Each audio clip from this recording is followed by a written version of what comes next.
What would you do if three strangers offered you $1,000 to look the other way while they robbed a confused elderly man, and you desperately needed that money to survive? A broke law student working as a hotel bartender faces an impossible choice when she discovers three con men targeting a wealthy but confused elderly guest, forcing her to decide between desperately needed money and protecting a vulnerable stranger who reminds her of her own grandfather. Before we begin, tell us in the comments where you're watching this video from, and may you be blessed with favor and the light of success as you subscribe to this channel. The clock struck midnight at the Hilton Bar in downtown Chicago. Pamela Wellington wiped down the mahogany counter, her tired eyes reflecting the soft amber lights. At 28, her life was a constant battle, working late shifts, studying law books until dawn, and drowning in student debt. Her phone buzzed. Student loan payment. $847 due in 2 days. Pamela stared at the number until her vision blurred. $40,000 still to go. She touched the chain around her neck. Her father's wedding ring, the only thing left after he died 9 years ago. Baby girl, his voice echoed in her memory. Doing right ain't about who's watching. It's about who you are when nobody's looking. But doing right hadn't saved him. Stress and bad business deals had broken him. She'd found him in the garage one cold morning, and everything changed forever. The elevator doors opened with a soft ding. An elderly white man stepped out, dressed in an expensive navy suit and polished shoes. Money radiated from every thread, but something was wrong. His eyes were clouded, confused. He moved like a man lost in his own mind. "Good evening, sir," Pamela called out with practiced warmth. "Bar or table?" "Bar," he said, surprised by his own answer. He approached slowly, gripping the counter like it was a lifeline. "What can I get you?"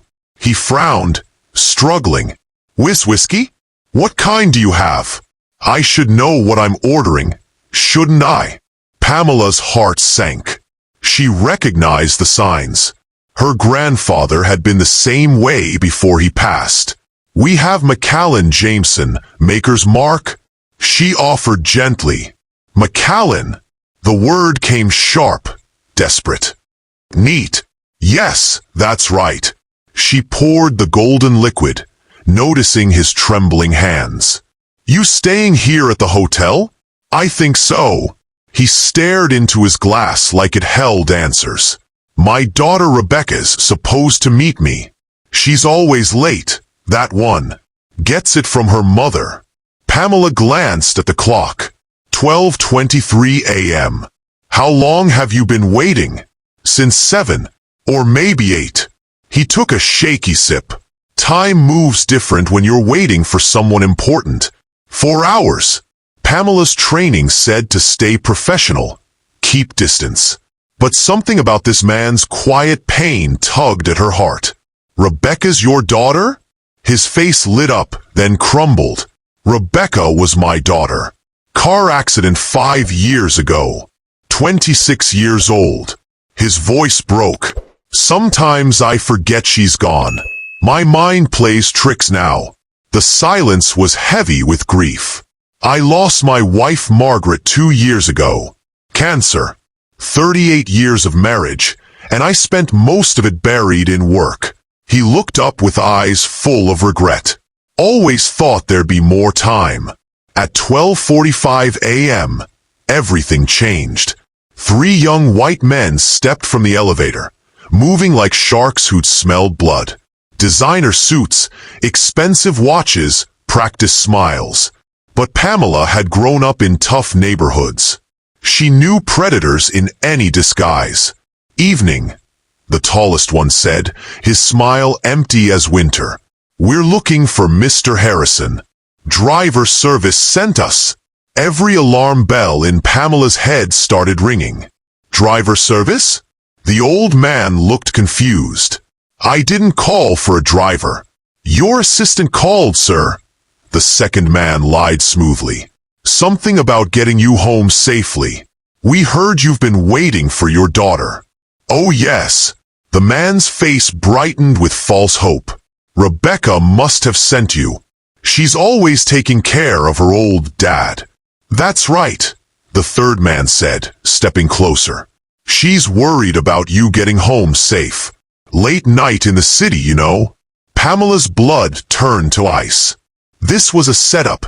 3 well-dressed cons targeting a confused old man with obvious memory problems.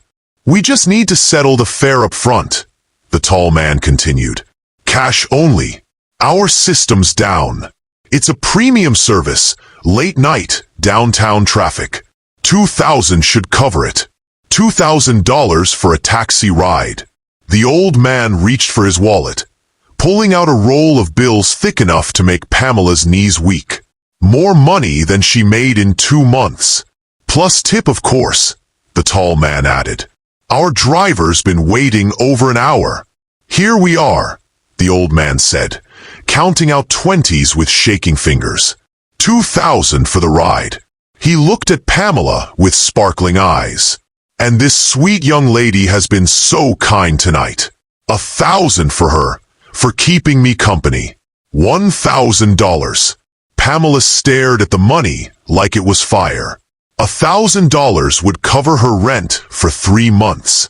Would buy real textbooks instead of falling apart hand-me-downs. Would make that student loan payment and still leave enough for groceries. All she had to do was take it and look away while these vultures led a confused old man into the night. The tall man's smile widened. He thought poverty made her weak, made her complicit. He was wrong. That's very generous, Mr. Harrison, Pamela said, her voice steadier than her racing heart. But I can't accept that. The temperature dropped 10 degrees. The 3 men exchanged dangerous looks. Of course you can, the old man insisted, still holding out the money. Rebecca would want me to thank you properly. Maybe you should keep that money safe until you see her, Pamela said carefully, her hand moving toward the phone. Sir, the second man said, impatience creeping in. We really need to go. The meter's running. This was it. The moment her father had talked about. When nobody was watching, but everybody was watching. Pamela made her choice. You know what, gentlemen, she said with bright efficiency. Let me just call the front desk and verify this driver service. Hotel policy. Her fingers flew across the keypad. That won't be necessary, the tall man said, his mask slipping to show the predator beneath. Oh, it'll just take a second. Pamela smiled like broken glass. I'm sure you understand. Front desk, this is Jennifer. Hi, this is Pamela at the bar. I have some gentlemen here claiming to be drivers for Mr. Harrison in room. She looked at him expectantly. 1247, he said automatically. Room 1247. Could you verify he called for a car service tonight? Silence stretched like a rubber band about to snap. I don't show any record, Jennifer said. And we don't have any approved drivers matching that description. Should I send security? That might be good, Pamela said, hanging up. She turned back to the 3 men with a razor-sharp smile. Funny thing, the front desk has no record of you. Understanding flickered in the old man's eyes, followed by embarrassment and fear. His hands shook as he stuffed the bills back into his wallet. The tall man's mask fell away completely. Look, lady, this isn't your business.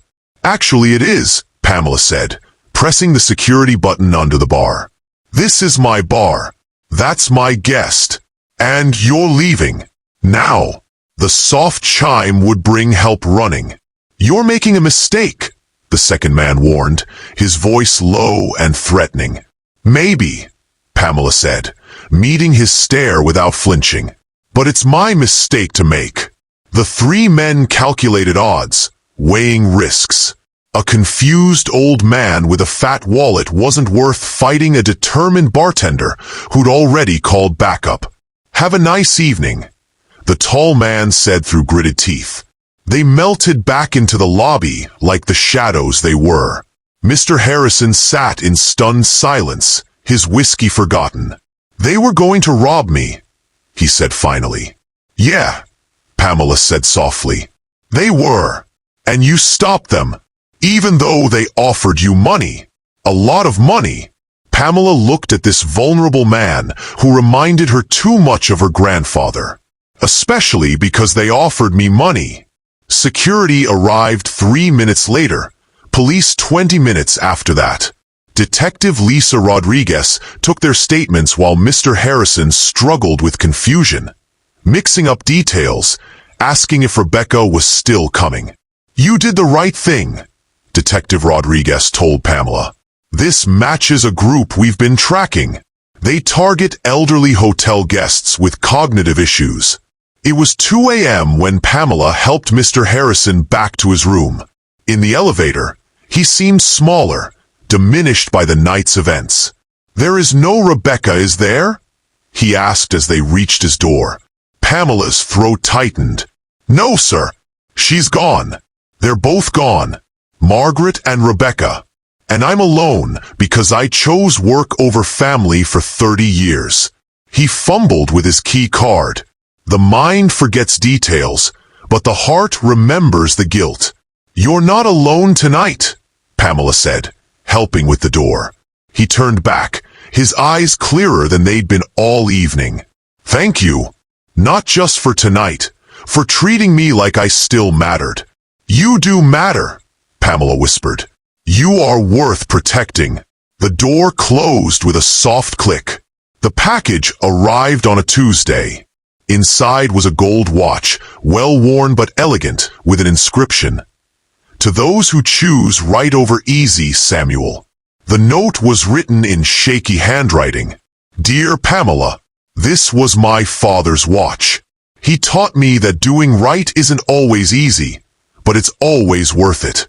You've become the daughter I lost, the family I threw away for a career that means nothing now. You reminded me that some things are worth more than money. Thank you for being who you are, especially when no one was watching. With love, Samuel Harrison." That evening, Pamela fastened the watch around her wrist as she walked to Northwestern Law School. The metal was warm against her skin, carrying decades of history and gratitude. She slipped into her usual back row seat in contract law. Professor Martinez was discussing consideration theory, that something of value must be exchanged for valid contracts. "The consideration doesn't have to be monetary," he explained. "Just something of value to the parties involved." Pamela looked down at the watch, its hands moving with quiet precision. Tick, tick, tick, marking time, measuring moments, counting seconds between choices that defined who you were. Around her, students with new laptops and designer clothes took notes. They lived in nice apartments and ate real meals. But none of that mattered. What mattered was learning the law that could help people like her father. People who got crushed by those with more power, who signed contracts they didn't understand. When a classmate struggled with Professor Martinez's question, Pamela raised her hand. "Sometimes," she said when called on, "the most valuable consideration isn't money at all. Sometimes it's dignity, or safety, or just knowing someone cares enough to do the right thing." Professor Martinez nodded approvingly. "Excellent point. Non-monetary consideration can be the most meaningful." After class, Pamela gathered her duct-taped textbook and walked to her car. The city hummed with late evening energy, street lights creating pools of warmth where people hurried past with their own stories, their own struggles, their own moments of choosing between right and easy. Tomorrow, she'd visit Samuel during her break. Maybe bring tea. Maybe just listen to whatever stories his fading mind wanted to tell. The watch felt solid on her wrist. A reminder that choices ripple outward in ways you never imagine.